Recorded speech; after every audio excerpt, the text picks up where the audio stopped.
अस्सलाम वालेकुम क्लास बच्चों, लास्ट लेक्चर में हमने 9.6 के फर्स्ट 14 क्वेश्चंस किए थे, जिसमें हमने देखा था कि हमारे पास डी के अकॉर्डिंग और डेरिवेटिव्स के अकॉर्डिंग कौन सी चीज़ हमारे पास मैक्सिमा होती है, कौन सी लोकल मिनिमा होती है, कौन सी सैडल पॉइंट होती है। अब नेक्स्ट 9.6 के आज हमने 15 से 20 क्वेश्चंस डिस्कस करने हैं। बच्चों ये स्टेटमेंट वाले क्वेश्चंस हैं, इन क्वेश्चन में थोड़ी थोड़ी ट्रिक आपकी चेंज होती जाएगी। ठीक है, आपकी जो एक्सरसाइज है इससे पहले एग्जांपल्स में सारे के सारे क्वेश्चंस में इससे रिलेटेड पॉइंट्स आपको करवाए हुए हैं। आपको जिस क्वेश्चन में जो फॉर्मूला यूज़ होगा मैं आपको बताती जाऊँगी, उसके अकॉर्डिंग हम वो क्वेश्चन करते जाएंगे। अब स्टेटमेंट बच्चों इसकी गौर से समझा करनी है। सबसे पहले देखिए क्वेश्चन नंबर 15 में आपसे कहा है find the point of this sphere. हमें स्फीयर की इक्वेशन दे दी गई है, हमें कहा गया हमने उसका पॉइंट बताना है that is nearest to the point 213, जो कि इस पॉइंट से करीब हो। यानी कि इस स्फीयर की इक्वेशन को यूज़ करके जस्ट हमने उसका पॉइंट निकालना है, वो वाला पॉइंट जो 213 के क्लोज है। अब किसी भी चीज़ के साथ पॉइंट निकालने के लिए हम डिस्टेंस फार्मूला लगाते होते हैं। अब देखिए हमने लेट कर लिया कि कोई भी हमारे पास इन जर्नल एक्स वाई जी पॉइंट है जिसकी हमने वैल्यू निकालनी है, हमने उसका नियरेस्ट पॉइंट लेना था। इसके साथ नियरेस्ट का मतलब यही होता है हम डिस्टेंस फार्मूला लगा दें। डिस्टेंस फार्मूला क्या होता है, फर्स्ट टर्म में से फर्स्ट टर्म माइनस कर दी उसका स्क्वायर, प्लस सेकंड में से सेकंड टर्म माइनस कर दी, प्लस थर्ड में से थर्ड टर्म माइनस कर दी, और साथ में उसके ऊपर अंडर रूट आ जाता है। वो डी की वैल्यू होती है, लेकिन मैंने यहाँ पे डी स्क्वायर की लिखी हुई है, तो डी स्क्वायर जब है तो अंडर रूट लिखने की जरूरत नहीं होती, वो स्क्वायर की वजह से ख़त्म हो जाता है। हमने डिस्टेंस फार्मूला लगा के इन जर्नल एक इक्वेशन बना दी। अब अगर आप गौर करो, ये चीज़ हमने कैलकुलेट करनी है, और जो क्वेश्चन में हमें चीज़ दी हुई है वो ये चीज़ बताई हुई है कि एक्स का स्क्वायर प्लस वाई का square plus Z square equal to 49 है। यानी स्फीयर की इक्वेशन दी हुई है। जब कभी ऐसी टर्म आ जाए कि आपने वैल्यूज इवैल्यूएट करनी हो, कोई इक्वेशन दी हो, उसमें से आप एक टर्म को एक साइड पर रहने देते हो, दूसरी दो टर्म्स उठा के दूसरी तरफ लेके चले जाते हो, उसके रिस्पेक्ट से आप उसके क्रिटिकल पॉइंट निकालते हो, और क्रिटिकल पॉइंट से इन तीनों टर्म्स की वैल्यूज़ निकाल लेते हो। अब देखिए मैंने क्या किया, जेड को एक तरफ रहने देती हूँ, क्योंकि बच्चों स्फीयर की जो इक्वेशन होती है उसके अंदर एक्स वाई प्लेन में जब डिस्कशन हो रही हो z इक्वल टू 0 होता है, तो मैं बेसिकली z को एक साइड पर रख देती हूँ, बाकी सारी टर्म्स दूसरी साइड पे लेके चली जाती हूँ।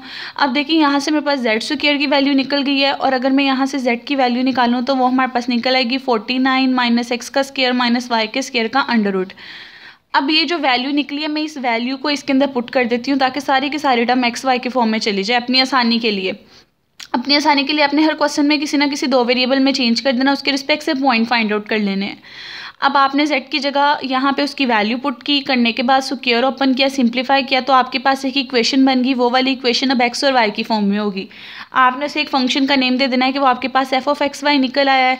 अब देखिए पॉइंट्स निकालने के लिए हमेशा हम क्या करते होते थे, पिछले क्वेश्चन में आपने देखा था क्रिटिकल पॉइंट निकालते हो तो x और y की वैल्यू निकल आती है। यहाँ पे बेसिकली हमें x y z की वैल्यू चाहिए, तो अगर मैं डेरिवेटिव लेके इक्वल टू 0 रखूँ, क्रिटिकल पॉइंट्स निकालूँ, तो मेरे पास ये पॉइंट्स की वैल्यू आ सकती है, जो चीज़ हमने फाइंड आउट करनी है। तो देखें क्या करेंगे, आप इसका x के रिस्पेक्ट से डेरिवेटिव लो, क्योंकि पहला वेरिएबल x है। आप इसका y के रिस्पेक्ट से डेरिवेटिव लो। डेरिवेटिव लेने के बाद आप इसके क्रिटिकल पॉइंट निकालो, दोनों टर्म्स को इक्वल टू 0 रख दो। दोनों को आपस में सोल्व भी कर सकते हो डायरेक्ट, या थोड़ा सिंप्लीफाई करके भी सोल्व कर सकते हो। मैंने थोड़ा सिंप्लीफाई कर दिया, ये टर्म इधर चली गई है, उसके बाद स्क्वायर ले लिया है, एक तरफ सिर्फ 49 माइनस एक्स का स्क्वायर माइनस वाई स्क्वायर रहने दिया है। इस तरह जो सेकंड वाली इक्वेशन थी उसको भी सोल्व करके एक तरफ 49 minus X square minus Y square रहने दिया, ताकि इन दोनों को मैं इक्वल करके यहाँ से x और y की वैल्यू निकाल सकूं।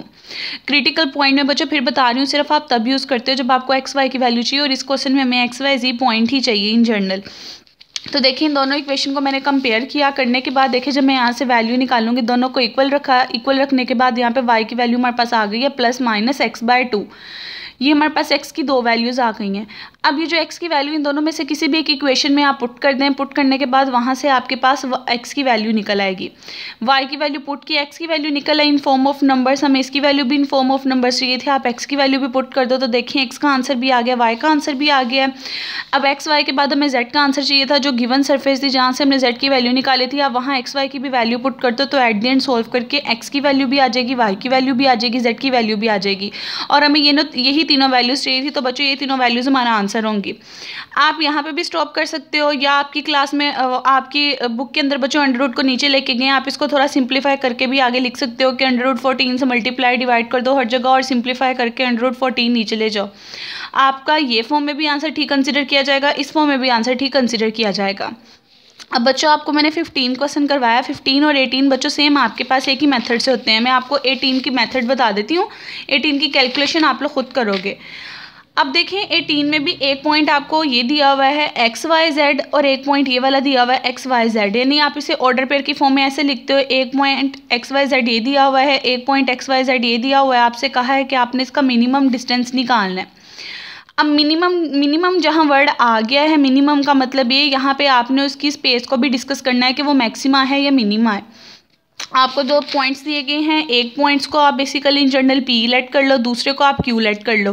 पी क्यू लेट करने के बाद आप इस पर भी डिस्टेंस फार्मूला लगाओ। बेसिकली ये डी का स्क्वायर, ये डिस्टेंस फार्मूला यही होता है जैसे मैंने इस क्वेश्चन में लगाया। करने के बाद पूरी की पूरी इक्वेशन आपके पास आ जाएगी। अब आप गौर करो, यहाँ पे सिर्फ दो वेरिएबल आ रहे होंगे, एस या टी। आप इसको in general F of T S का नेम दे दो, जैसे मैंने पिछले क्वेश्चन में एफ ऑफ एक्स वाई का नेम दिया। सारे के सारे डेरिवेटिव्स निकाल लो जो हमें चाहिए होते हैं, क्योंकि जहाँ पे बच्चों वर्ड मैक्सिमा या मिनिमा क्वेश्चन के अंदर यूज़ हो जाए, इसका मतलब ये होगा कि आपको वो वाला काम भी करना पड़ेगा।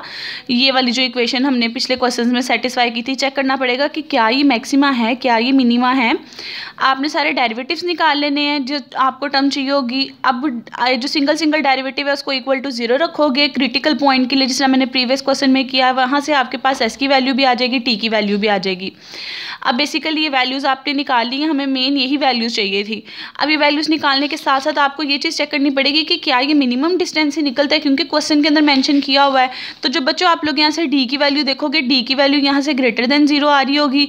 जब आप उसके डेरिवेटिव की वैल्यू देखोगे, डेरिवेटिव की वैल्यू जो है आपके पास वो भी ग्रेटर देन 0 आ रही होगी बच्चों। और जब ये दोनों वैल्यूज़ आपके पास बच्चों 0 आ रही हो, तो जो आपका मैक्सिमा ये रिलेटिव बन रहा होता है वो रिलेटिव मिनिमा होता है, जो मैंने प्रीवियस क्वेश्चन में बताया था। तो यहाँ से ये कंडीशन भी सेटिस्फाई हो जाएगी। ये जो दोनों पॉइंट्स हैं ये मिनिमम डिस्टेंस ही बना रहे हैं, क्योंकि क्वेश्चन में कहा था कि आपने चेक करना है ये मिनिमम ही बना रहे हो। तो ये पॉइंट्स जब इन सब के अंदर पुट करके आपने सोल्व किया तो ये कंडीशन भी सेटिस्फाई हो गई। मिनिमा बना रहे हैं तो जो वैल्यूज़ निकालनी थी आप गिवन ये पी क्यू के डिस्टेंस फॉर्मूले में पुट करोगे तो आपके पास उन दोनों का डिस्टेंस भी आ जाएगा।